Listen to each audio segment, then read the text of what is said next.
Hello once again, this is Orion Syndicate 910. Thanks for watching.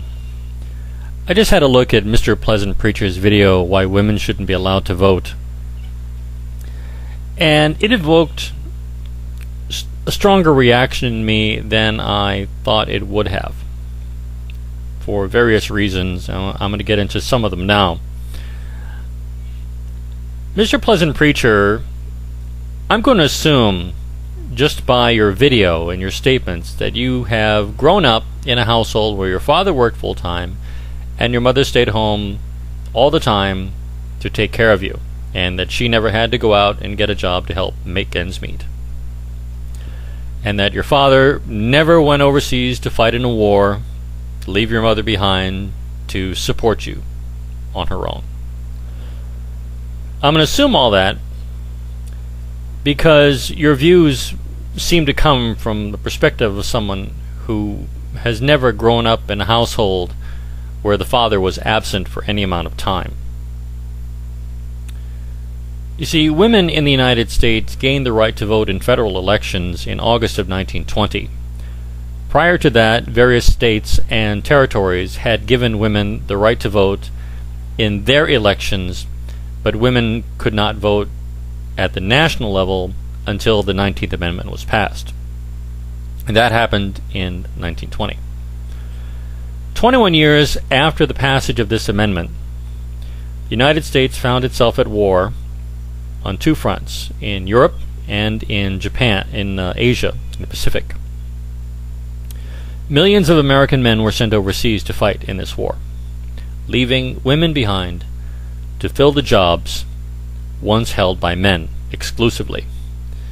Women worked in defense plants, building planes, tanks, and other materials needed by the men fighting overseas.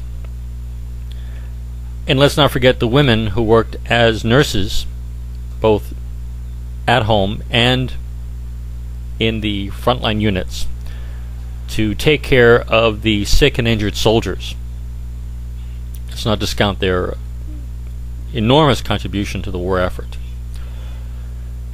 Women worked in factories, they worked on farms, holding back-breaking labor by day and having to go home and take care of their families after they returned from a day of work. Many of these women probably grew up as young girls, dreaming of the day that they would find the right guy, settle down, have some kids, a house, a nice white picket fence, and maybe a dog or two. Instead, they found themselves holding welding torches, riveting guns, and other industrial equipment because their husband was overseas fighting the Germans, the Italians, or the Japanese. And a lot of these women received letters or telegrams telling them that their husbands were never coming home again because they had been killed in action.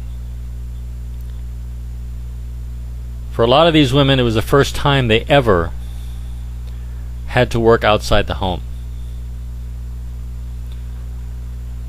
For 4 years, they had to support themselves and their children, and occasionally their sisters and perhaps their parents, without a man in the home.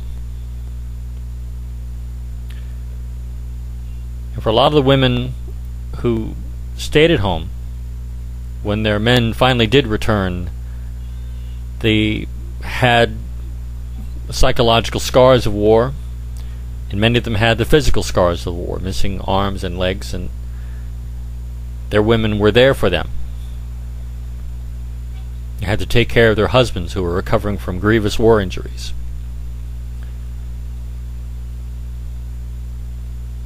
And for those who lost their husbands, they simply had to go on. Well, certainly American women worked very hard and contributed a great deal to America's eventual victory over Nazi Germany and Japan. But let's not also forget the women of the United Kingdom Great Britain, who worked in many of the same types of jobs as their American counterparts, working on farms and factories, caring for the sick and injured soldiers who were shipped home to be taken care of in hospitals. And there were a group of British women who are known colloquially as the Canary Girls. Their job was to handle TNT, high explosive. They were called the Canary Girls because exposure to TNT resulted in their skin turning yellow. In the United States, Rosie the Riveter became a national symbol because without Rosie the Riveter, the road to victory would have been a lot longer and a lot bloodier. And it's not just that generation of women who contributed to America's victory in the war. There were also generations before them and after them who had to send their sons off to war, see their husbands off to war, many of whom never came back again. And they had to simply go on with their lives as best they could. So for you, Mr. Pleasant Preacher, with your sheltered background, to tell these women that they don't have the right to vote because they couldn't handle stressful situations. Never mind, the United States, but the women of the United Kingdom and Great Britain. These women not only had to work at home with their children and their household, but also working outside the home and deal with the daily reality, sometimes hourly reality, of German bombing raids. You think women can't handle stress? The only conclusion I can come from a statement like that from you is that your wife is the only woman that you have ever met in your entire life, or could tolerate your presence long enough to agree to finally marry you. My father served in the Vietnam War. He served 4 tours of duty in Southeast Asia. He was in the Army Special Forces, which meant that many times, in fact most of the time when he was overseas, we didn't know where he was, what he was doing, or if he was even alive. At one point the Army notified us that my father had been killed in action. For 3 weeks, my mother had to deal with that emotional impact, as well as caring for me and my siblings. It turned out, though, that it was an error on the Army's part. It was another soldier with a similar name to my father's. So they mistakenly listed my father as killed in action, and they corrected their mistake by notifying us that, in fact, he was alive.